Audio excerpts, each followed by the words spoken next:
queda en uso de la palabra como moderador al director general de la Escuela Judicial del Estado de México, doctor Jaime López Reyes. Bienvenido, señor, queda en uso de la palabra.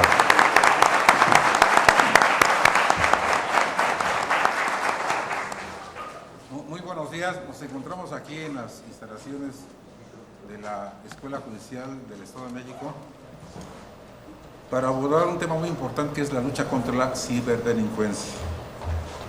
En lo referente a la formación de perfiles profesionales para la prevención, procuración e impartición de la justicia en el Estado de México. Tenemos en cuenta que en este ambiente que nos toca trabajar de la tecnología, que cada vez es más complejo y sofisticado, es muy importante contar con profesionales que estén capacitados y preparados para llevar su función adecuadamente. Y en razón de este panel es que contamos con expertos con los que vamos a dialogar a lo largo de esta hora. Y si me permiten, les presento en primer lugar a la maestra Daniela Hernández Marín, quien es vicepresidenta de ciberseguridad en la Mexicom y es además física por la Universidad Nacional Autónoma de México, maestra en economía por la UNAM, especialidad en ciberseguridad por la Universidad La Salle, diplomados en finanzas corporativas bursátiles y ciberseguridad, capacitación en materia de gobierno electrónico en Seúl, en Corea del Sur. En 2019 fue la seleccionada mexicana para participar en el proyecto Promoviendo la Ciberseguridad. Además, ha desempeñado diversos cargos relacionados con tecnología e innovación local y federal. El doctor Cesario Ramón Martín Carvajal es egresado de la FBI National Academy Cuántico, miembro de la Academia del FBI, es criminólogo por la Universidad Autónoma del Estado de México, egresado de la Academia Nacional del FBI en Cuántico, Virginia, exalumno del programa Visitante Internacional de Washington, D.C., es presidente de la Asociación Mexicana de Becarios del Gobierno de los Estados Unidos, tiene 4 doctorados honoris causa, posee 40 años de experiencia en el sector público y privado en temas de seguridad, es secretario de Seguridad Pública y secretario ejecutivo del Consejo Estatal de Seguridad de los estados de San Luis Potosí y Morelos. El doctor Otto René Cáceres Parra es jefe del Departamento de Posgrado y Especialización de la Universidad Mexiquense de Seguridad. Es doctor en Procesos Políticos en la Universidad Autónoma de México, Campus Iztapalapa. Es maestro en Estudios Políticos y Sociales por la UNAM, licenciado en Ciencias Políticas y Administración Pública, especialista en temas de seguridad, electorales, legislativos y partidos políticos. Actualmente funge como titular del Departamento de Posgrado y Especialización de la Universidad Mexiquense de Seguridad. Es productor y locutor de radio, conferencista e integrante del Laboratorio de Análisis Social Estratégico. El maestro Enrique Alberto Rocha Bobadilla es director de la licenciatura en Inteligencia de la Universidad Anáhuac. Es egresado de la licenciatura en Derecho por la Universidad Anáhuac, maestría en Seguridad Hemisférica por la Coordinación de Desarrollo Policial de la Policía Federal. Desde 2012 ha sido docente en la Universidad Michael Faraday, donde ocupó el cargo de director técnico de la licenciatura en Derecho. En 2019 se unió a la licenciatura en Inteligencia Estratégica en la Universidad Anáhuac. En 2021 se unió a la licenciatura en Acción Pública y Gobierno. Desde abril de 2023 asumió el cargo de titular de la licenciatura en Inteligencia Estratégica en la Universidad Anáhuac. Es facilitador en la Federación Mexicana de Criminología y Criminalística. Estos expertos nos brindarán una visión integral de la formación de perfiles profesionales en la prevención, procuración e impartición de justicia para combatir la ciberdelincuencia en el Estado de México.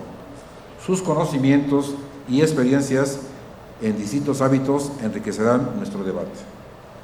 Sin más preámbulos, demos inicio a este panel. Bienvenidos y muchas gracias. Para iniciar el panel, para irnos ambientando, a nuestros panelistas les voy a hacer una pregunta a los 4. En el orden que fueron presentados, les pido que contesten la siguiente pregunta. En el contexto actual de crecimiento de la ciberdelincuencia, ¿cuál es la importancia de contar con perfiles profesionales especializados en la prevención, procuración e impartición de justicia en el combate a estos delitos en el Estado de México? Por favor, maestra. Muchas gracias. Bueno, antes de responder a la pregunta, quiero agradecer por la invitación. Me siento muy honrada de estar aquí, de compartir este panel. Y celebro que existan este tipo de eventos. En realidad, de ciberseguridad hemos estado hablando ya durante los últimos años, muchos años ya, más de los que podemos imaginarnos. Se ha popularizado porque es muy importante, porque imagínense este dato, el cibercrimen ya es más rentable que el narcotráfico. Entonces empezamos a ver cómo el crimen organizado se empieza a organizar también en el mundo virtual y a cometer delitos de tipo cibernético. ¿Qué está pasando? Bueno, se están recapitalizando, están creciendo en capacidades y están poniendo en jaque incluso a los países a nivel Estado. Ya son amenazas de seguridad nacional. Eso por un lado. Pero ahora, hablando del Estado de México, de manera local, ustedes sabían, el 90%, si no es que más, todavía no es una cifra que estamos muy seguros, algunos reportan 90, otros 95% de los delitos informáticos tienen su origen en un descuido del usuario. Es decir, muchas veces nos imaginamos al ciberdelincuente como un experto ucraniano, ruso, está del otro lado del mundo y que incluso con su disfraz de Anonymous, ese es el que nos está vulnerando y que lo hace aparte a través de ataques de fuerza bruta, y no siempre es así. Más del 90% de las veces nosotros les abrimos la puerta. ¿Cómo? Teniendo contraseñas débiles, poniendo nuestra contraseña en un post-it en la laptop, dejamos la laptop prendida y vamos al baño, o nos llega un correo con que ganamos un premio, nos emocionamos y le damos clic, y entonces estamos abriéndole la puerta a los delincuentes.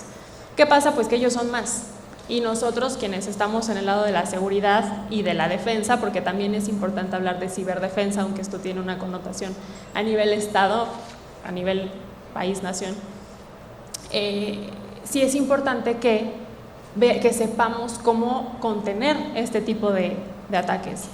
Como ellos son más, necesitamos aumentar y mejorar nuestras capacidades. Y eso se da desde las policías cibernéticas. Me gustaría platicar más adelante, seguramente tendremos oportunidad, de qué hace un policía cibernético, porque es interesante estar de este lado de la ciberseguridad. Y creo que es muy relevante hacer énfasis en este tipo de temas para incentivar vocaciones, porque ya para cerrar mi intervención en este momento, les dejo este dato. En este año, 33% aumentó la necesidad de profesionales en ciberseguridad en México.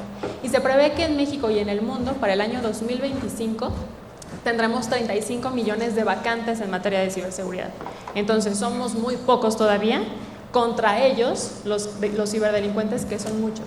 Entonces, por eso, este tipo de discusiones toman mucho sentido, toman mucha importancia, y por eso la relevancia de incentivar vocaciones, que estemos del lado de la ciberseguridad. Muchas gracias, maestra. Le pido al doctor Cesario si nos da respuesta a la pregunta, por favor.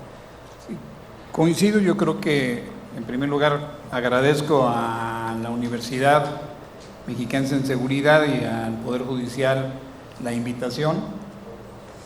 Comentaba, en mi caso, yo tengo la experiencia principalmente en el tema de Procuración y de Administración de Justicia. He estado al frente de instituciones de seguridad pública en México, tanto en las Secretarías de Seguridad Pública de Morelos como en San Luis Potosí, y tuve bajo mi responsabilidad unidades especializadas de ciberseguridad y de inteligencia. Uno de los temas más graves que yo veo en este tenor, y ha habido esfuerzos durante muchos años en generar acciones de las unidades de ciberseguridad, principalmente es el tema legal, el tema normativo y el tema presupuestal. Mientras no exista un objetivo nacional que permita a los estados de la República la articulación con presupuesto para la selección de los perfiles que deban estar en estas unidades, pues poco esfuerzo se va a estar haciendo, y vamos a seguir teniendo esfuerzos de voluntades, de locales y no vamos a tener un esfuerzo nacional. Como decía la doctora, esto no es un problema local, no es un problema que se dé aquí en el Estado de México, es un problema, y ustedes lo han visto en los medios, es un problema que data de muchos años, que se ha generado ya, la ciberseguridad se ha generado como un tema muy jugoso para las estructuras criminales, y que no necesitan estar en un lugar físicamente para poderlo generar, sino para hacerlo en otros lados. Entonces sería parte de mi comentario para poder iniciar. Gracias. Muchas gracias, doctor. Le pido al doctor Otto que por favor dé respuesta a la pregunta.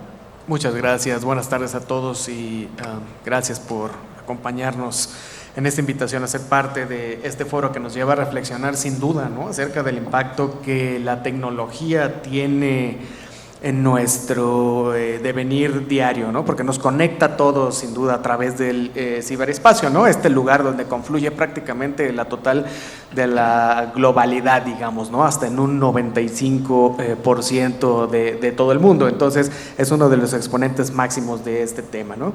Y sin duda nosotros hemos aprovechado muy bien estas tecnologías de la información. Esto se traduce en flujos de información bastante altos, ¿no?, que además de proveernos toda una suerte de oportunidades en el mundo digital, también comprende toda una suerte de retos, como bien decía el doctor, ¿no?, a naciones, a gobiernos, a instituciones y a nosotros como ciudadanos. Eso es muy importante, ¿no?, porque necesitamos prevenir, proteger y reparar toda esta serie, digamos, de actos lesivos que se puedan derivar por el uso del ciberespacio. Un poco con la numeralia, ¿no?, de acuerdo con la ONU se produce un ciberataque cada 39 segundos, y esto afecta a pequeñas y grandes corporaciones, pero también, insisto, a instituciones gubernamentales, a organismos públicos y a nosotros, pues, como ciudadanos, ¿no?, siendo los más, digamos, consuetudinarios aquellos que tienen que ver con el malware, ¿no?, que virus maliciosos, etcétera, con un 56%, y esta cuestión del phishing, ¿no?, que es en términos muy generales la suplantación de la identidad, con un 47%. Entonces, si vemos estas cifras, pues nadie está a salvo, ¿no? Entonces, la importancia del especialista en seguridad reside precisamente en esto, que tiene que ser el encargado de cuidar y proteger la privacidad, ¿no?, la protección de datos que puedan ser sujetos de ciberataques, ¿no? ¿A través de qué? Y ahorita lo vamos a explicar en la siguiente intervención, ¿no?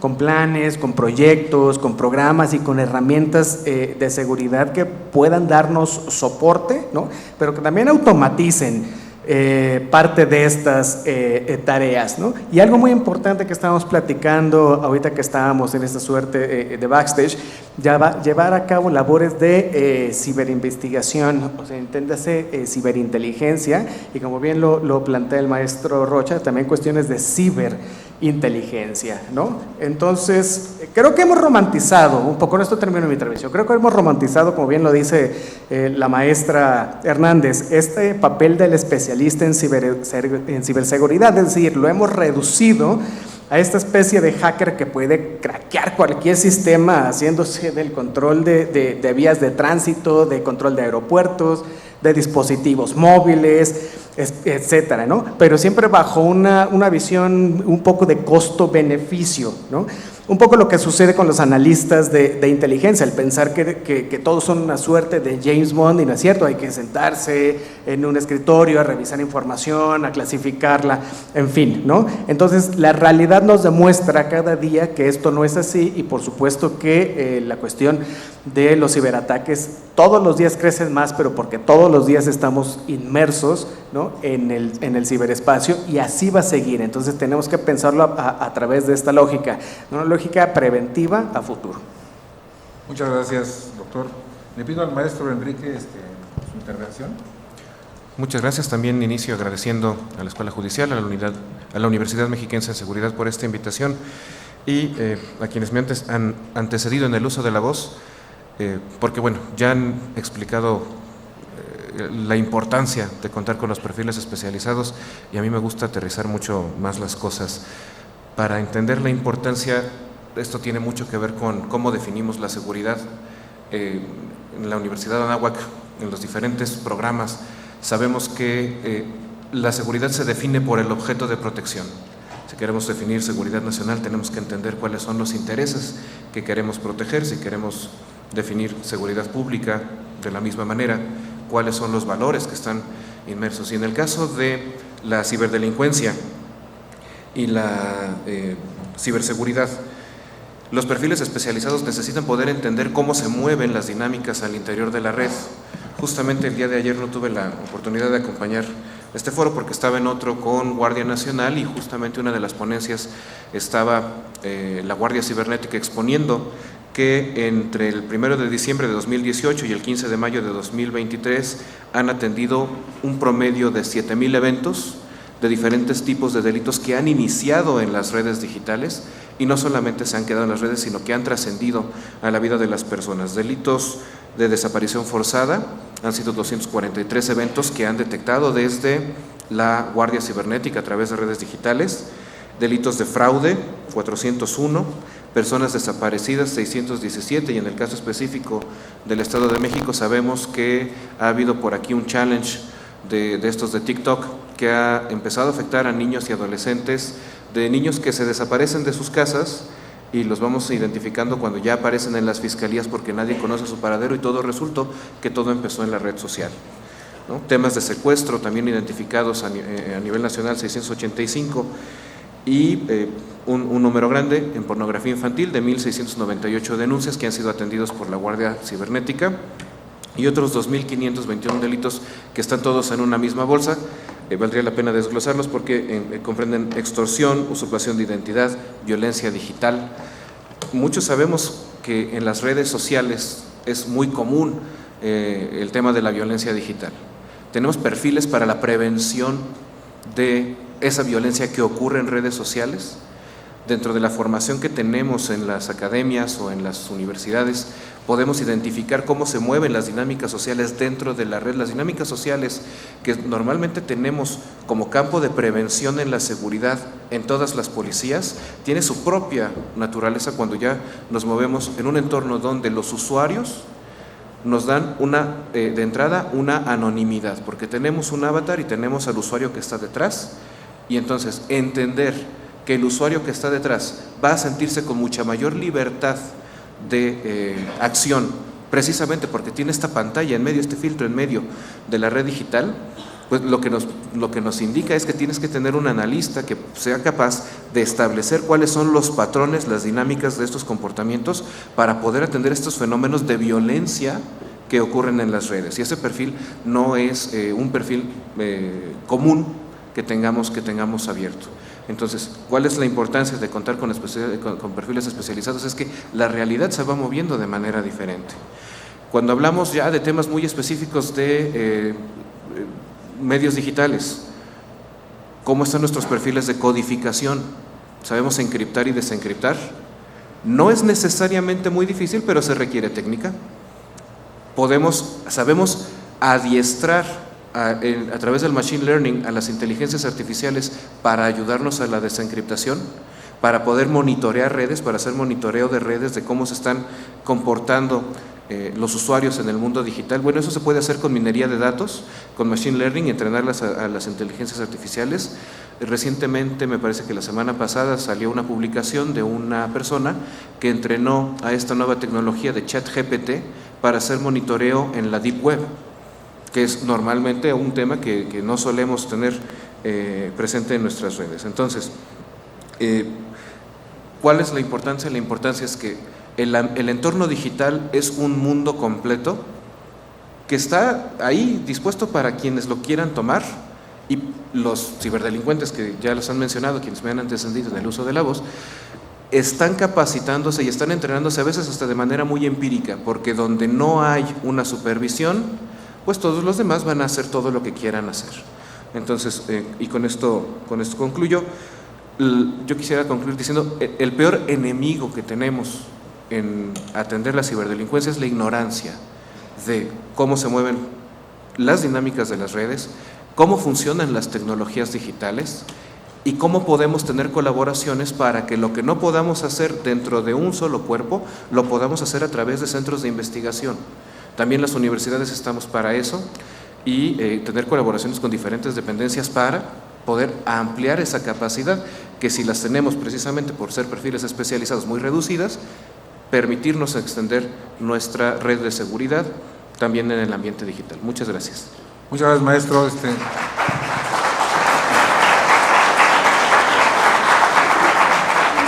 A continuación, a la maestra Daniela, le tengo una pregunta. Considerando la evolución constante de las amenazas cibernéticas, ¿cuáles son las principales habilidades y conocimientos que deben adquirir los profesionales de la ciberseguridad para enfrentar eficazmente los desafíos actuales en el Estado de México? Bien, pues lo primero que yo diría, o empezaría definiendo a un hacker, porque tenemos la mala concepción de que un hacker es un criminal, y no. Un hacker es una persona que tiene muchos conocimientos y habilidades informáticas y los utiliza para analizar, estudiar, tiene el foco en sistemas, en equipos, en redes, pero no necesariamente tiene que cometer un crimen. Entonces es importante diferenciar a un hacker de un delincuente. Entonces en adelante, cuando nos refiramos a alguien que comete un cibercrimen, no es un hacker. Yo personalmente soy hacker, pero no soy delincuente. Esa es una enorme diferencia. Las palabras son importantes porque entonces dejamos de estigmatizar a quienes tienen estas habilidades o estas capacidades informáticas.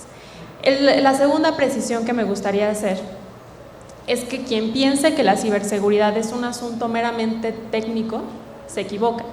La ciberseguridad dejó de ser un conjunto de estrategias informáticas desde hace mucho tiempo. Ya empieza a evolucionar y ya tenemos el entendimiento de que requiere mucho más que eso. Ya la ciberseguridad no es solo técnica, es estratégica, es táctica. Y esto justamente es lo que da pie a que sea el especialista en ciberseguridad tenga conocimiento en muchas disciplinas y que el ecosistema de ciberseguridad esté compuesto por diferentes disciplinas. Derecho, por ejemplo, necesitamos un marco normativo. No voy a profundizar en eso porque yo no soy la experta, se lo dejaremos a quienes sí saben muy bien de este tema, seguramente lo hablaremos más adelante. Pero se requiere también de abogados, de expertos en legislación, de expertos en regulación que entiendan de este ecosistema y aporten desde su trinchera. Desde la parte técnica, que es de la que voy a hablar porque yo me dedico a eso, yo actualmente soy oficial de seguridad de la información en una empresa de Grupo Salinas y les voy a platicar cómo es mi día a día, como para ejemplificar qué es lo que hago desde una empresa privada como especialista y encargada de la ciberseguridad. Yo hay días, obviamente no todo el tiempo estamos como se piensa, conteniendo ataques, sí, recibimos ataques todo el tiempo, no todos tienen éxito, muy pocos tienen éxito hasta ahora, afortunadamente. ¿Por qué? Porque nos dedicamos a implementar controles. Y estos controles tienen varios enfoques. Nos apegamos a un marco, un estándar. A nosotros nos gusta mucho la ISO 27001, que es del estándar de seguridad de la información por excelencia. Y este estándar nos dice qué controles hay que tener. Pero imagínense que la noción de seguridad de la información y lo que prevé el estándar es tan vasto que incluso incluye el estándar temas como hacer una buena verificación de antecedentes de quienes colaboran en una empresa, o revisar que haya extintores adecuados afuera de los sites o de los IDFs, los cuartos donde están todos los servidores. También prevé cómo se hacen los acuerdos con proveedores. Hasta ahorita no he dicho una sola cosa que implique que yo esté sentada en la computadora hackeando. Ya dijimos que es un mal término, ¿no? Les digo esto para que dejemos la idea de que ciberseguridad es únicamente para expertos, computólogos, científicos que son súper adiestrados en temas de ciberseguridad y de informática. Sí, en efecto, si se quieren dedicar, a alguien de ustedes les interesa y quieren ser súper técnicos, sí pudiesen especializarse en hacking ético. Hacking ético es vulnerar las redes de una organización, vulnerar sus equipos, vulnerar sus servidores, para poder encontrar dónde están esas fallas y parcharlas, por ejemplo, pero por eso es ético. Hay quienes se dedican a lo forense. Lo forense es la investigación de la evidencia para encontrar dónde empezó el evento. Estos sí son disciplinas o ramas de la ciberseguridad un poquito más técnicas, pero está la parte de capacitación, de difusión. Necesitamos buenos comunicadores que sensibilicen, que incentiven vocaciones. También tenemos la parte, obviamente, de atención a incidentes, de monitoreo, de gestión de crisis. Eso sucede y sucede todo el tiempo y es la parte muy divertida. ¿Cómo surge un especialista en ciberseguridad? ¿Hay una carrera de ciberseguridad? No existe una carrera de ciberseguridad hasta ahora. En algunos países se empieza a ver, en Argentina ya hay una licenciatura en ciberseguridad, es en línea, es muy nueva, apenas el año pasado me parece que inició. Pero aquí en México empiezan a haber algunos esfuerzos, más bien hay posgrados, y si alguien de ustedes conoce alguna, a lo mejor ya hay alguna licenciatura y no la sé. Lo que sí sé es que hay muchos programas de especialización, hay muchísimas certificaciones, porque el reto de la ciberseguridad es que constantemente hay nuevas y diferentes amenazas. Eso nos requiere que como profesionales de la ciberseguridad estemos constantemente en capacitación, lo cual es también muy divertido. Esa es también la parte interesante, porque lo que aprendimos hace 2 años seguramente hoy está obsoleto. Este perfil, ¿cómo se va generando? Bueno, pues yo personalmente soy física de origen, después hice una maestría en economía y me especialicé posteriormente en ciberseguridad. Pero la física, que de origen lo que me enseñó fue a resolver problemas. Eso hacemos los físicos, no sabemos hacer nada útil, pero sabemos resolver problemas. Como físico sales sabiendo resolver problemas. Después, con la especialización en ciberseguridad, esa abstracción que yo aprendí o que yo obtuve del estudio de una ciencia exacta, pues me ayuda a resolver problemas desde este otro enfoque. ¿Cuál es el reto? Pues que como especialista en ciberseguridad tienes que tener, como yo lo decía hace rato, no es una visión técnica, sino estratégica. Entonces también tienes que tener conversaciones con el área legal, con el área financiera, con todas las áreas en caso de que sea una empresa, por ejemplo. Y tú tienes que tener ciertas habilidades blandas para poder explicar cuáles son los riesgos o cuáles son las situaciones y bajarlas del tema técnico a un tema más general que se pueda entender y que se adopte una cultura de ciberseguridad. Esto desde la empresa. No es muy diferente a lo que sucede en materia de seguridad pública. Hay una enorme ignorancia en términos de protección de nuestros propios datos. ¿Ustedes pegarían su INE en la puerta de su casa o la dejarían o publicarían una foto? Bueno, sí he visto. Luego publican fotos de los boletos de sus conciertos con el código QR, adiós concierto. Es que parece obvio y ahorita nos da risa, pero no lo hacemos. No tenemos instalados antivirus en nuestros celulares, no tenemos... nos conectamos a una red, no sabemos cuál, la vemos abierta y nos conectamos a una red Wi-Fi, pero no tenemos antivirus, pero no tenemos una VPN. Entonces no hay conciencia de lo expuestos que estamos. Cuando cruzamos la calle volteamos hacia los dos lados, espero que hagamos eso, cruzamos y volteamos hacia los dos lados, aunque sepamos que los coches solo vienen de un sentido, por precaución. La idea es que en algún momento podamos tener este mismo nivel de conciencia, pero en el mundo virtual, que estamos tan expuestos. ¿Cuál debe ser el papel de las policías cibernéticas a nivel local? Pues, por un lado, contener este tipo de ataques. A nivel Estado vemos, y seguramente han escuchado, secuestro de datos en hospitales, secuestro de sistemas y de secuestro de redes en oleoductos el año pasado en Estados Unidos. O sea, lo podemos ver a muy grande escala, pero en realidad la frecuencia de los delitos, la mayor frecuencia de los delitos está a nivel usuario. Que somos víctimas de extorsión, que somos víctimas de fraude. Entonces, como policías cibernéticas es importante saberlos contener y sabernos defender y también dar respuesta.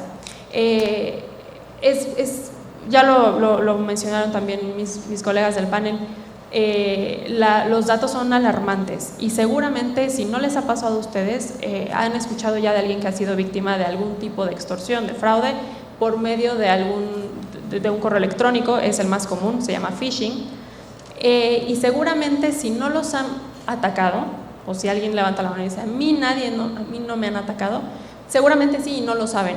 Eso es prácticamente una verdad. La pregunta ya no es ¿cuándo me va a pasar?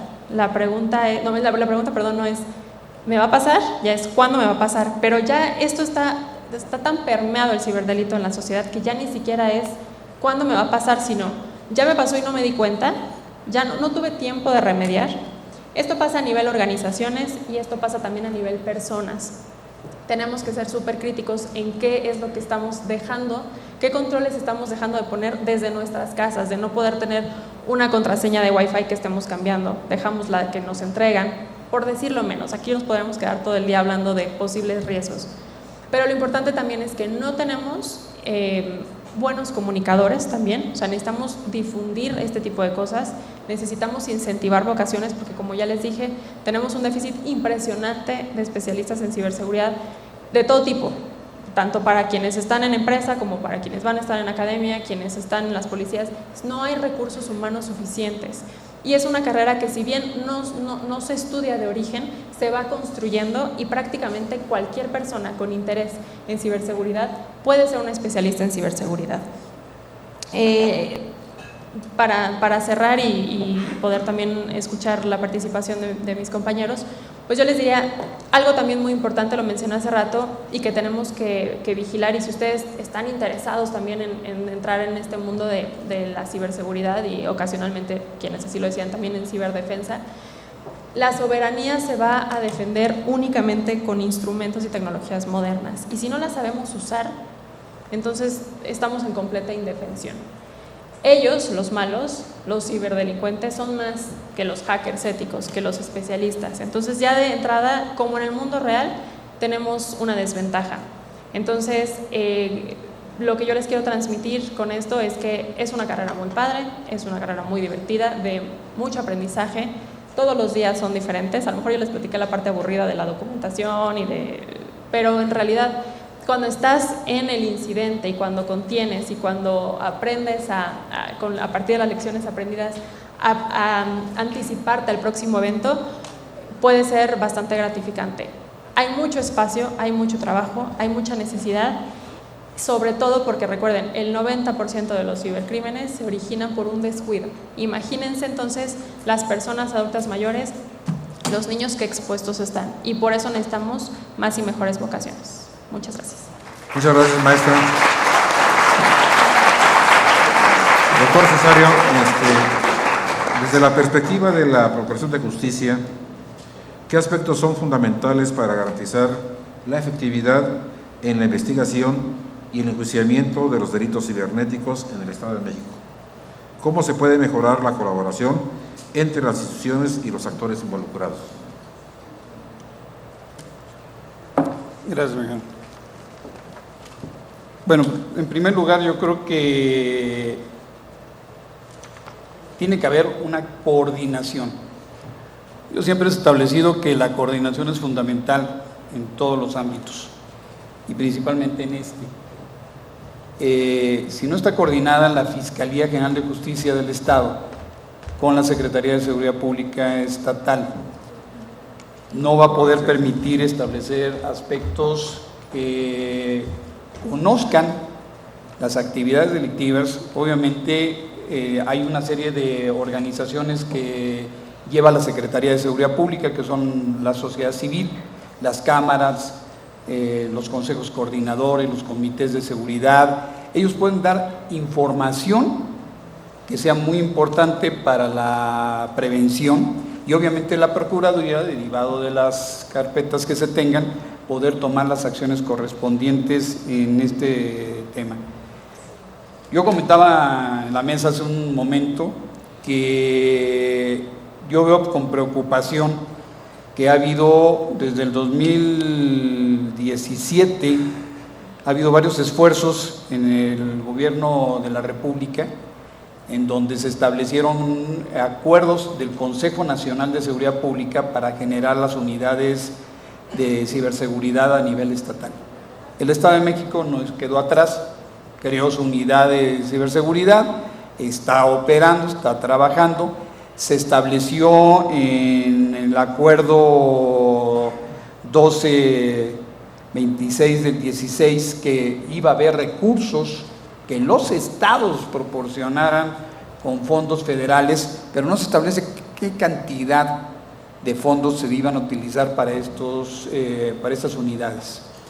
Hoy por hoy, pues obviamente ha avanzado mucho este tema, y creo que debe de existir un criterio muy claro de cuánto va a ser el recurso que se le vaya a dar para la infraestructura y obviamente para los recursos humanos, porque también si queremos tener recursos humanos, como comentaba la doctora Hernández, muy capacitados y de diferentes disciplinas, pues obviamente tienen que tener los recursos necesarios para poderlo hacer. Estas unidades tienen que ser compartidas con la Fiscalía General de Justicia del Estado. Si nada más operan únicamente por la parte de prevención, poco esfuerzo vamos a tener. Tiene que haber ministerios públicos adscritos a estas unidades o especializados en el tema para que operen conjuntamente con las áreas de prevención. En algunos estados de la República ya ha habido reformas donde las secretarías de seguridad pública tienen facultades de investigación. El Estado de México creo que no lo ha tenido todavía, o no sé, ahí me declaro incompetente, pero también debe de tener esa coordinación muy estrecha. Yo sé que a nivel mandos, el señor secretario de Seguridad Pública y el señor fiscal llevan una relación muy cordial y llevan obviamente una coordinación muy estrecha. Pero yo creo que tiene esto que ir bajando constantemente y también coordinar con el Poder Judicial. Hoy estamos en donde se prepara y se capacita al Poder Judicial y yo creo que debe de existir esa coordinación. Yo veo con preocupación, y ustedes me desmentirán, que nada más en el Código Penal Federal existe el artículo 211, que establece específicamente una sanción sobre aspectos de la utilización y dice: a quien revele, divulgue, utilice indebidamente o en perjuicio de otros información, imágenes obtenidas en una intervención de comunicación privada, se le aplicará sanciones de 6 a 12 años de prisión y de 300 a 600 días de multa.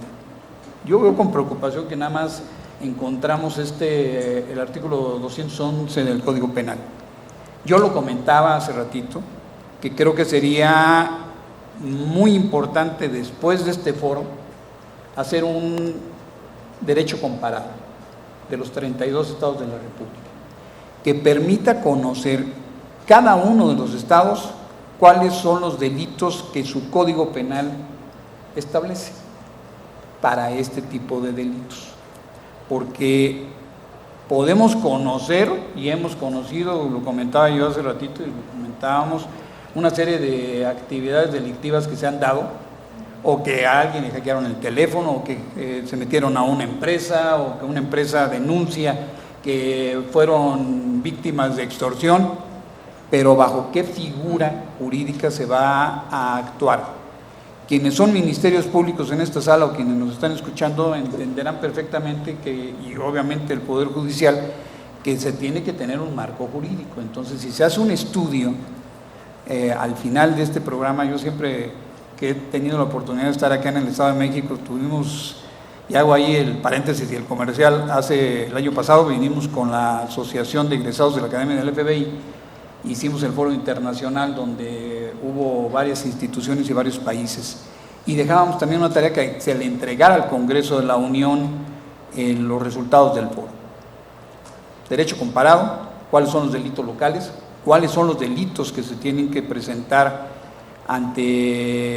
cuáles son las reformas que se tienen que hacer al Código Penal Federal en materia de delitos cibernéticos, qué otros delitos pueden derivar de esto, porque también entendamos que hay muchas cosas que pueden salir de los delitos cibernéticos. Yo me comprometo con ustedes, y lo he hecho en algunas ocasiones acá con la rectora y ahora lo hago con el canal y con el Poder Judicial, poder llevarlo a la Cámara de Diputados. La presidenta de la Comisión de Seguridad, que es la diputada Juanita Guerra, es una gente muy abierta en estos temas. Seguro estoy que ella ya hizo un planteamiento en alguna ocasión sobre la reforma y la modificación a algunos articulados del Código Penal, pero con la ayuda de ustedes como especialistas, con jueces, magistrados de los 32 estados de la República, que se pudiera crear a través de los órganos correspondientes como la escuela judicial en los 32 estados, que pudiera llevar a cabo este ejercicio también. Creo que sería muy interesante porque permitiría presentar garantías para quienes estén seleccionados para la operación de la información en los estados, y también garantizar y proteger a la gente que esté haciendo esta actividad, como darle los elementos jurídicos a los agentes de los ministerios públicos, tanto del fuero común como del fuero federal, para el actuar correspondientemente en este tipo de delitos. Yo creo que, y lo digo honestamente, me preocupó muchísimo, vi nada más 2 acuerdos. Hay un protocolo nacional de homologación de gestión de incidencias cibernéticas que sacó la Guardia Nacional en el 2021 a través de la Presidencia de la República, la Coordinación de Estrategia Digital y la Secretaría de Seguridad Pública y Protección Ciudadana. Esto fue en octubre del 2021. Y los 3 acuerdos del Consejo Nacional de Seguridad y de las Secretarías de Seguridad Pública de los estados. Los acuerdos son acuerdos de voluntad. Se tiene que hacer reformas a los códigos locales y federal. Yo creo que eso sería algo que dejara una oportunidad a nivel nacional, porque ya vuelvo a repetir, no ha sido un tema aislado. Ha pasado y está pasando y va a seguir pasando tanto a la iniciativa privada como también al tema gubernamental, la violación y la intervención de sus redes. En esta reforma sería prudente que se obligara también a la iniciativa privada a la parte de la capacitación y de la retroalimentación, que haya una coordinación entre la iniciativa privada, obviamente el sector gubernamental de los 32 estados de la República, como el gobierno federal, que se designen los recursos. Algo platicábamos hace un momento de que dentro de los requisitos, y a lo mejor ustedes van a decir, es muy trivial lo que voy a decir, pero que tengan pasaporte y visa quienes participen en estos programas y quienes participen en estas unidades de especialización. Hay recursos de diferentes gobiernos, tenemos todas las agregadurías de seguridad y todas las agregadurías militares están acreditadas en México en la Secretaría de Relaciones Exteriores. Existió el Plan Mérida, hoy es el Plan Bicentenario, y este Plan Bicentenario, dentro de sus programas existe la capacitación de elementos del sector de seguridad, procuración, administración, prevención y readaptación social. Las embajadas, Francia, España, Colombia, Italia, todas tienen presupuesto anual en estos temas de capacitación. Entonces, luego se ve que por un tema de la falta de documentos personales, como puede ser el pasaporte y la visa, se pierdan oportunidades de capacitar gente que es muy valiosa.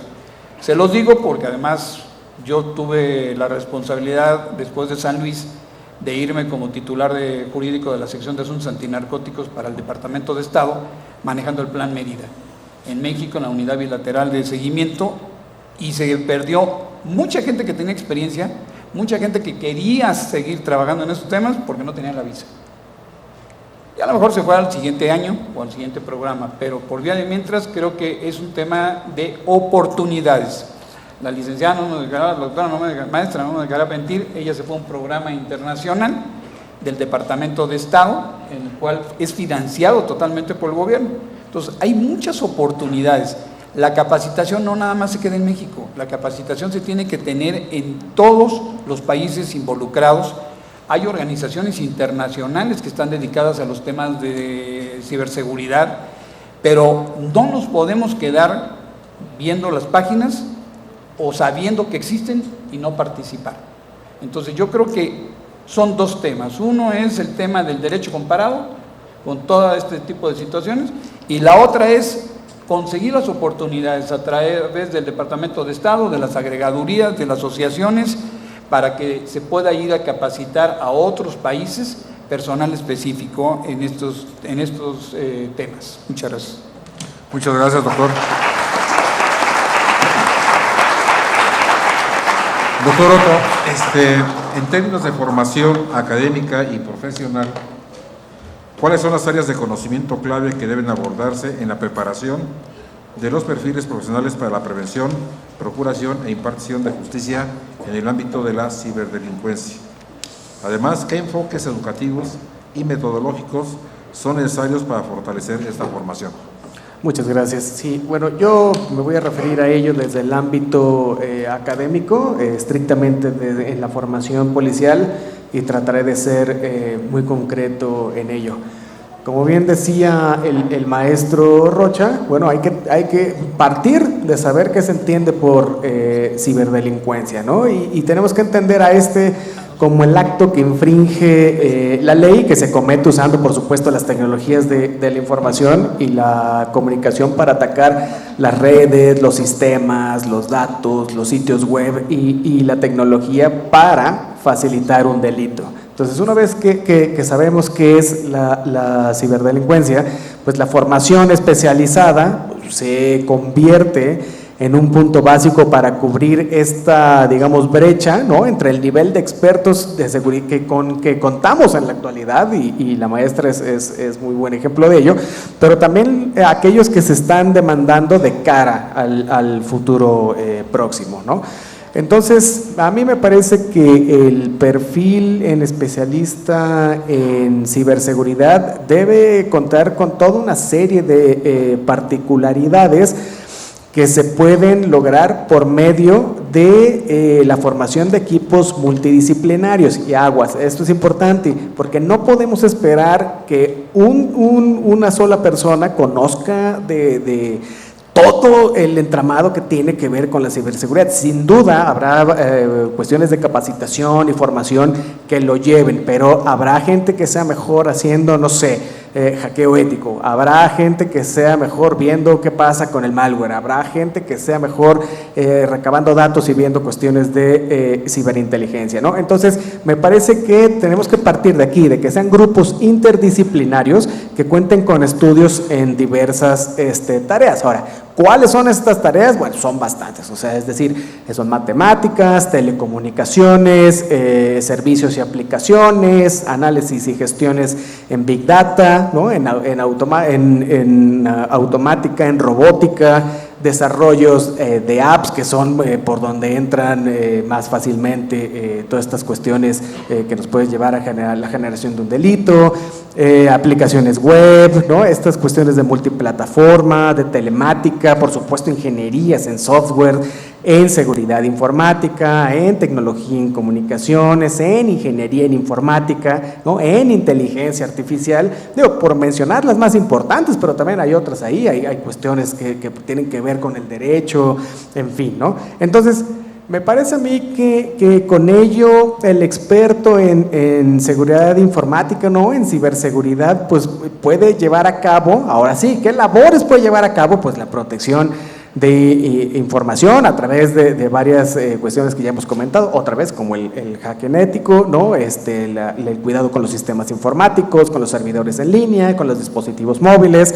¿no?, pero debe contar con conocimiento, insisto, en diferentes softwares, ¿no?, debe saber de programación, ¿no?, que le permita detectar todas estas fallas de seguridad, que le permita resolver diferentes incidencias, ¿no?, que le permita, y esto es importante, la prevención ante cualquier tipo de ataques, no solo de hackers, espías cibernéticos, en fin, ¿no? Debe saber llevar a cabo una cuestión muy importante, que es el traslado de información, ¿no?, y la aseguración de la confidencialidad de los datos, ¿no? Esto es a través, por supuesto, de la implementación de protocolos criptográficos. Bueno, debe contar con ese conocimiento, ¿no? Entonces debe tener una formación muy grande en la cuestión de entornos tecnológicos, y en la parte totalmente estricta de seguridad pública, pues tiene que llevar a cabo este análisis forense, ¿no?, de malware, de análisis y detección de amenazas a la seguridad, de integridad, de autenticación de usuarios para consultar información. Lo platicábamos hace rato en estas cuestiones sobre Plataforma México, ¿no?, el SUIC, el SUICE, en fin. Entonces, son estas las habilidades que le van a permitir investigar, y yo sí quiero recalcarlo, prevenir, ¿no? O sea, primero prevenir, tener una base muy, muy clara sobre la prevención de los delitos, ¿no? Y entonces, una vez que se tiene esta prevención, ¿no? esta visión preventiva, ya podemos reaccionar ante los demás delitos, porque entonces ya tenemos un conocimiento claro. Generalmente reaccionamos antes de llevar a cabo labores de prevención, ¿no? Y ante delitos muy graves, como ya los dijeron aquí los que me antecedieron también en la palabra, ¿no? Fraude, falsificación informática, ¿no? Robo de identidad o delitos relacionados que son, digamos, como los más exacerbados en la red, ¿no? Que es esta cuestión de pornografía infantil, ¿no? De infracciones a la propiedad intelectual, esto que se lleva a cabo sobre todo en dispositivos móviles, que es el acoso sexual, ¿no? La extorsión, la falsificación o la revelación de secretos, ¿no? Y a eso súmenle el robo, el ransomware, el phishing y en diferentes niveles, porque no tiene que ser nada más en infantes, pero es donde se ve más el bullying, ¿no? Y esto solo por nombrar los más conocidos, porque tenemos muchos otros, no me va a dejar mentir el doctor, ¿no? Que no hemos tocado tampoco el tema del terrorismo digital, y existe, ¿no? Entonces me parece que, como bien dice, podemos luego generar otro foro para hablar de particularidades importantes que tienen que ver con ello, ¿no? Entonces, el perfil es muy demandante, es decir, aquel que quiera dedicarse a la ciberseguridad debe ser capaz de entender perfectamente, ¿no? El mundo online actual, y bien lo decía la maestra, lo que hoy es actual no lo va a ser mañana o no lo va a ser en 2 años, o sea, la carrera digital corre rapidísimamente, ¿no?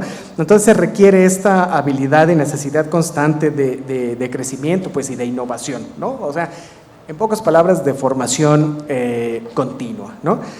Y me parece también que, si bien es importante que el especialista en ciberseguridad, que se encuentra detrás de una pantalla y detrás de un teclado, tenga este perfil, ¿no? Tenga estas particularidades, no solo lo podemos dejar ahí, porque también tenemos que entender que los impartidores de justicia deben hacerse cargo de ello, es decir, los jueces, los ministerios públicos, ¿no? Que se encuentren actualizados, ¿no? en estos temas. Y francamente, si se estima necesario que se lleve a cabo la creación de fiscalías especializadas en delitos cibernéticos, si tenemos fiscalías especializadas en un montón de delitos, ¿por qué no va a existir una en el ámbito cibernético, ¿no? Y a la vez, una vez generando esto, también el establecimiento de jueces especializados, ¿no? Es decir, como bien lo decía el doctor, estos delitos requieren de una consideración propia en el entramado legal, ¿no? Tanto a nivel federal, pero como a nivel también local, y atendiendo los contextos en que estos se lleven a cabo, ¿no? Entonces es muy importante que tengamos en cuenta el contar con un derecho penal informático, ¿no? Un derecho penal informático digital, o sea, que nos permite especificar, ¿no? Todas estas especialidades, es decir, cuáles son los bienes jurídicos a tutelar, ¿no? Que muchas veces son del orden común, pero bueno, ahora van a ser ciberdelitos, ¿no? Entonces, ¿cuáles son estos bienes jurídicos a titular? En el ámbito, por supuesto, de la ciberdelincuencia, ¿no? Que pueden ser la intimidad personal, el honor, la libertad sexual, los delitos contra personas vulnerables, la violencia de género, ¿no? Gente con discapacidad, ¿no? La fe pública documental, el orden público, en fin, ¿no?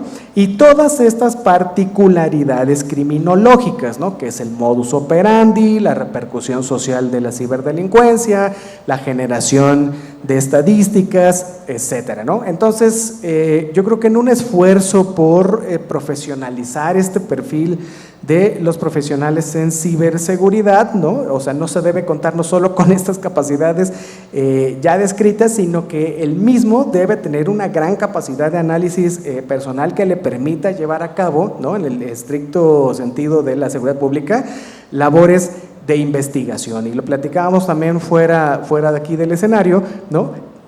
Hay que llevar a cabo labores de ciberinteligencia y cibercontrainteligencia, es decir, no solo hay que tener no solo el conocimiento completo ¿no? de conocimientos técnicos, también hay que saber llevar a cabo investigaciones. ¿Y cómo vamos a llevar a cabo investigaciones? Bueno, apoyándonos en cuestiones de inteligencia y contrainteligencia, ¿no? Y esto nos va a permitir, ¿no?, conocer bien estas tácticas, ¿no?, que emplean los mismos ciberdelincuentes y cuáles son las mejores formas de combatirlas. Hay a nivel internacional, y creo que España es un muy buen ejemplo de ello, ¿no? Insisten mucho en meterse en la psique del ciberdelincuente, es decir, aprender a pensar de él. No es algo nuevo, lo aplicamos todos los días, lo aplicamos en inteligencia, en fin, pero parece ser que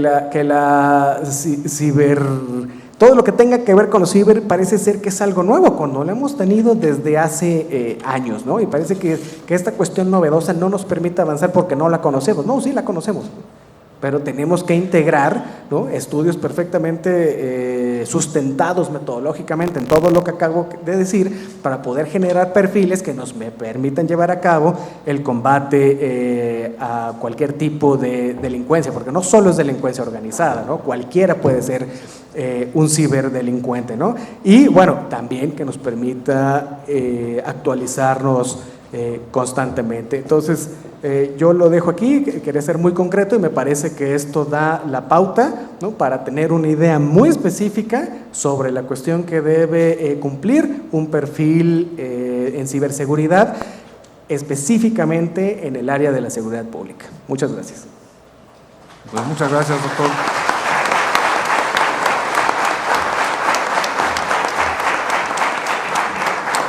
Maestro Enrique Rocha, como director de la licenciatura en inteligencia, ¿cómo se pueden integrar las habilidades de inteligencia y análisis en la formación de los profesionales dedicados a la lucha contra la ciberdelincuencia en el Estado de México? Así como, ¿cuál es el papel de la tecnología y las herramientas especializadas en esta preparación? Muchas gracias. Después de la terrífica exposición del doctor Otto, es un reto poder decir cómo integramos todas estas capacidades, nada más para repasar el espacio de lo que hay que abarcar.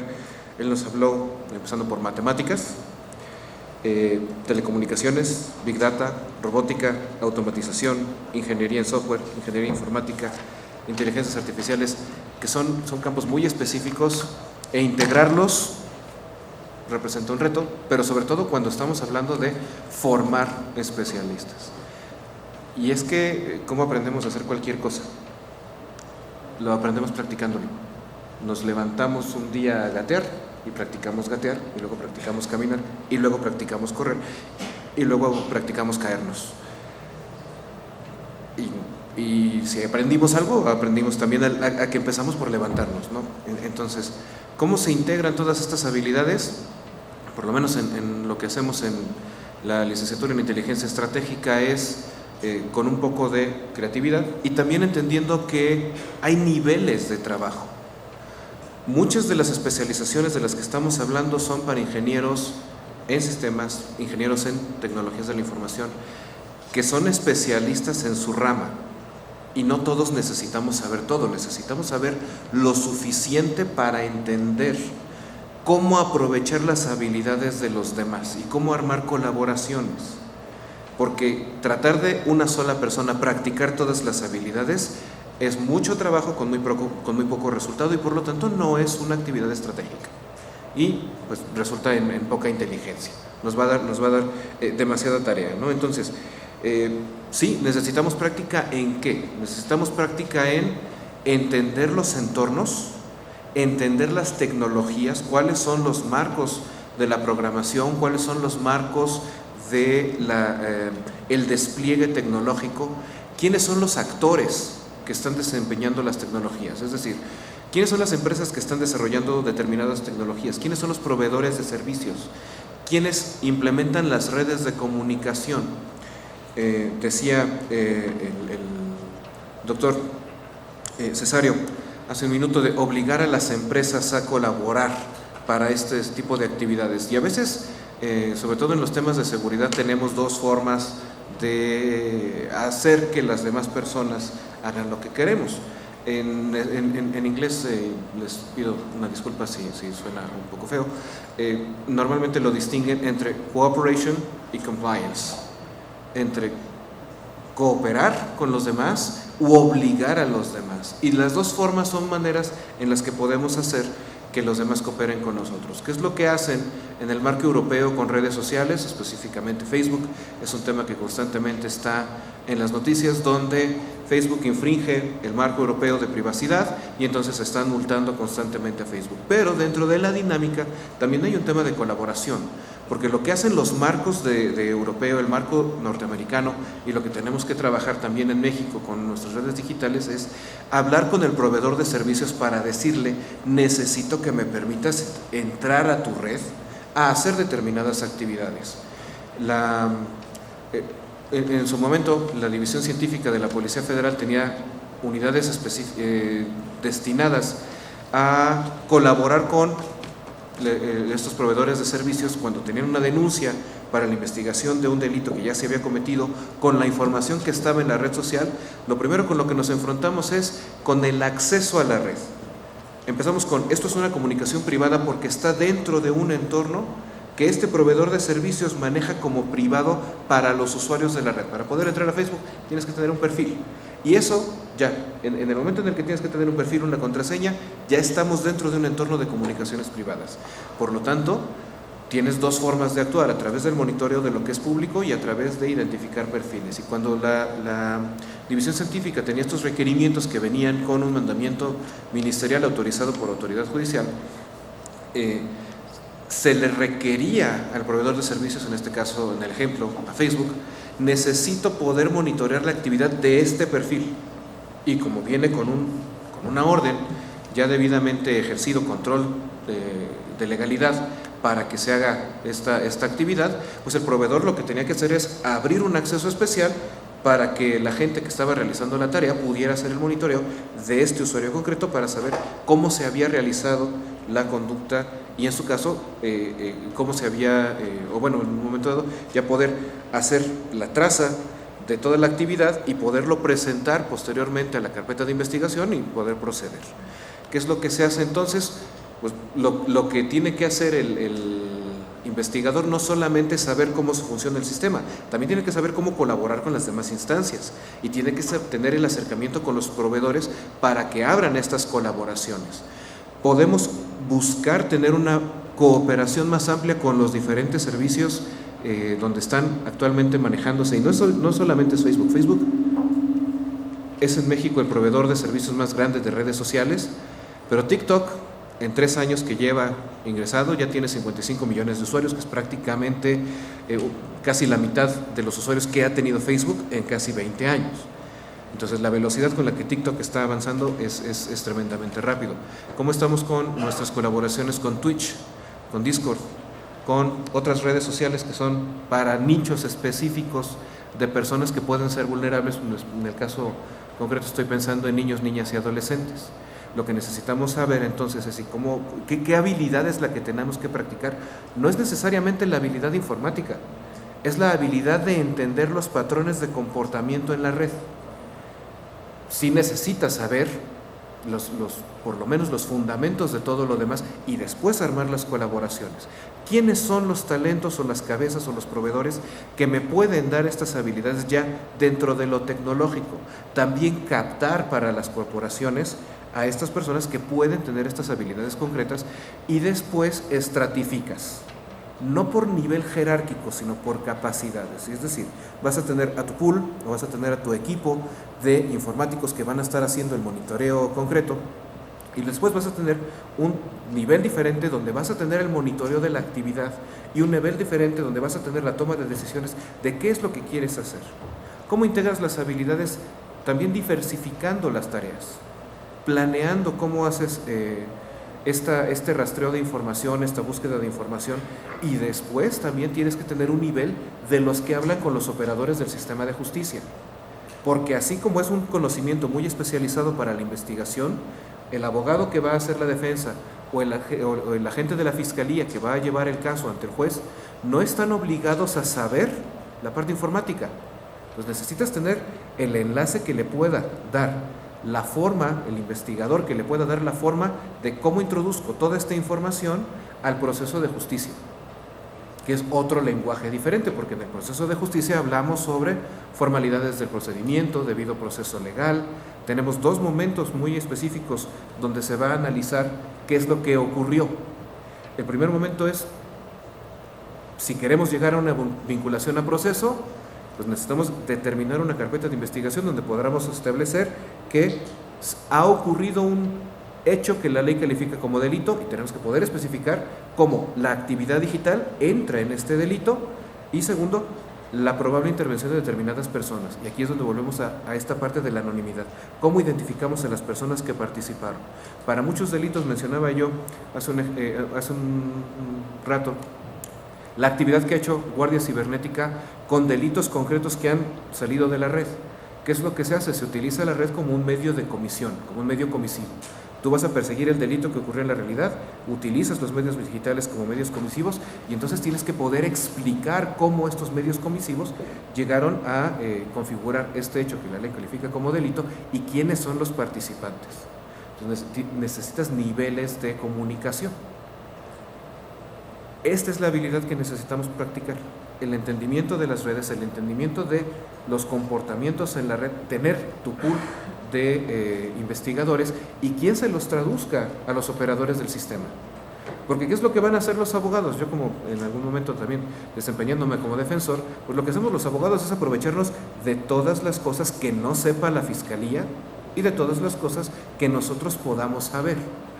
A veces los abogados también entran a todas estas capacitaciones para saber de grafoscopía, de grafología, de accidentes, de colisiones en accidentes de tránsito y también en la parte de la ciberseguridad es, ok, quiero saber todo lo que no saben los que van a ser mis contrarios, que en este caso son los agentes de investigación y las fiscalías.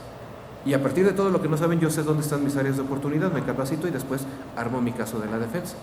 Es parte del juego del sistema de justicia penal, a ver quién puede presentar mejor su caso. Los operadores del sistema también incluyen a los jueces.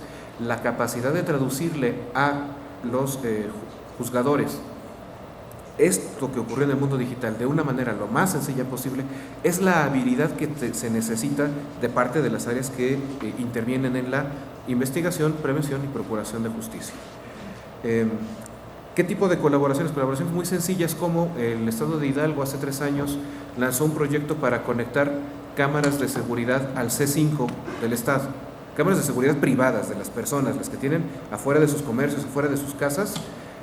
Con lo que haces es amplías la red, ya no dependes únicamente de la infraestructura que tiene el gobierno, sino que haces la colaboración con los particulares. Otra vez, ¿cómo entras con los proveedores de servicios para decirles necesito poder tener actividades dentro de tu red que me permitan saber lo que está ocurriendo dentro de tu red? Y tenemos una colaboración donde podamos ver qué nos sirve y qué no nos sirve para poder llevar casos ya concretos, no solamente cuando ya se cometió un delito, sino desde antes. ¿Cuáles son las dinámicas que pueden estarnos llevando a que ocurra un delito?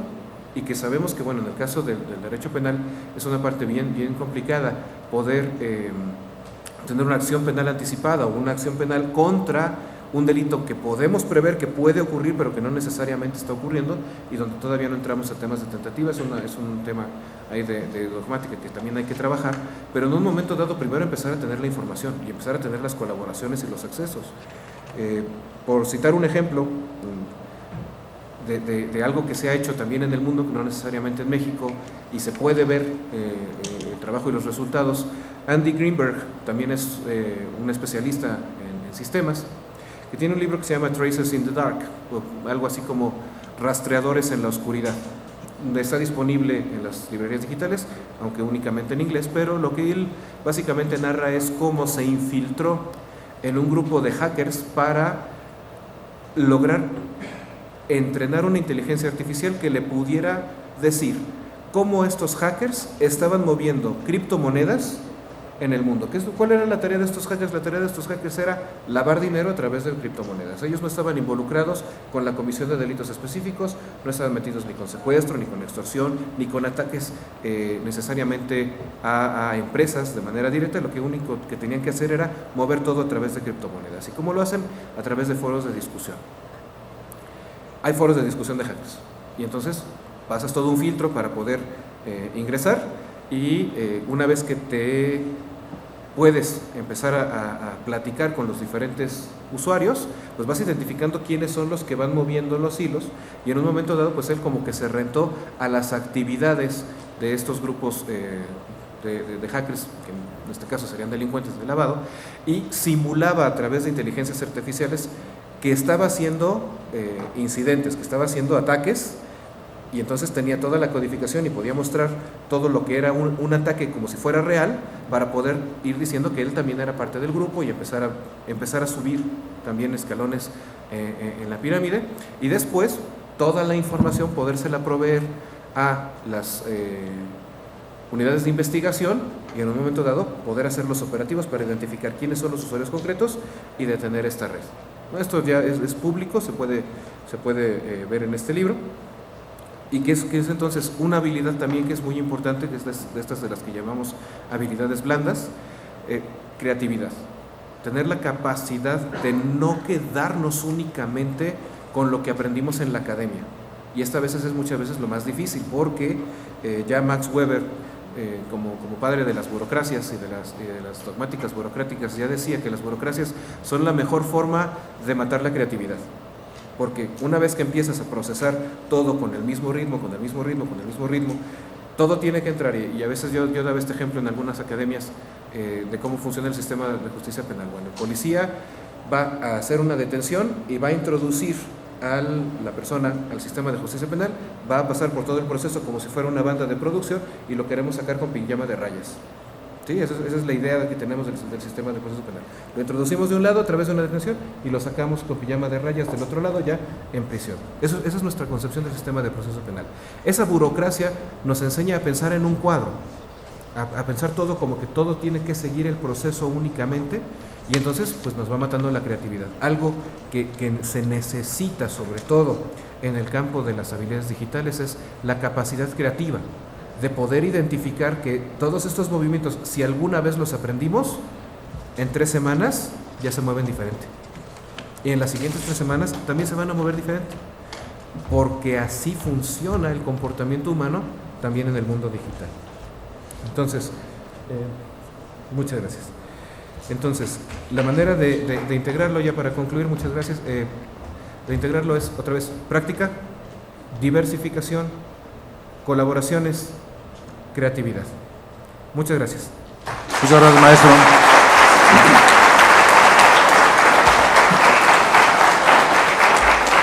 Bueno, pues como vemos, el tema es por demás apasionante y da para más. Nos faltaría mucho tiempo, sin embargo, tenemos un tiempo que cumplir. Y a manera de colofón de este panel, agradezco mucho la presencia de los que me acompañaron aquí en este panel tan importante. Y podríamos decir nosotros que, ¿qué nos llevamos? Bueno, en primer lugar, que aprendamos a ser, empecemos por nosotros, a ser usuarios responsables. Nosotros generamos y apoyamos que se cometan delitos. También es importante que las autoridades a nivel institucional y instituciones como estas, escuelas, pues revisen la normatividad y también se incremente la colaboración institucional para que tengamos éxito en el combate a la ciberdelincuencia. Es importante que los profesionales que se dediquen pues así que a combatir la ciberdelincuencia, pues en su preparación tengan una interdisciplinaridad y multidisciplinaridad de conocimientos que les permita entender cómo funciona la red y cómo evitar los delitos a través de ella. También me llevo muy de este panel una cosa importante, que debemos aprender de los demás, sus habilidades. No vamos cada uno de nosotros a saber todo, sino que podamos nosotros precisamente aprender de los demás y en base a sus habilidades aprenderlas, y que con su cooperación podamos lograr en este caso el combatir a la ciberdelincuencia. Pues eso es lo que me llevo. Hay muchos temas, agradezco mucho a los panelistas, y las respuestas que hay del público se las voy a entregar a cada uno de los especialistas que responda, para que se las responda por email, y les agradezco mucho su presencia. Muchas gracias y seguimos con ustedes. Muchas gracias. Muchas gracias, doctor Jaime López Reyes.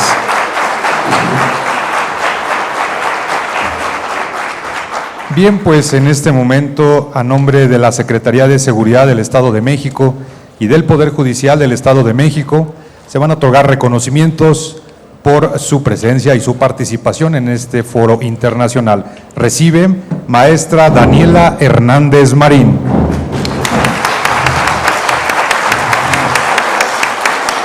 Asimismo, se le hace entrega de un presente por parte del Poder Judicial del Estado de México y por parte de la Secretaría de Seguridad. Recibe doctor Cesario Ramón Martín Carvajal Guajardo.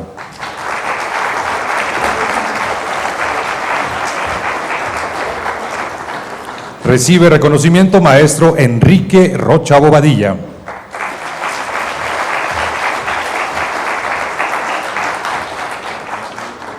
Y recibe doctor René Cáceres Parra.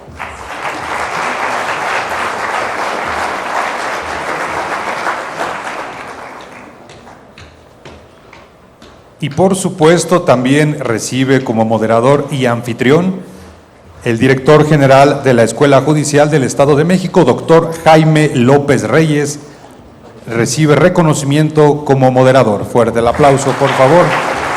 Muchas gracias por facilitar este evento. Bien, pues damos por concluida esta primera parte de la segunda jornada. En punto de las 16 horas, 4 de la tarde, dará inicio la siguiente actividad, por lo cual les pedimos estar 15 minutos antes. Muchas gracias, buen provecho.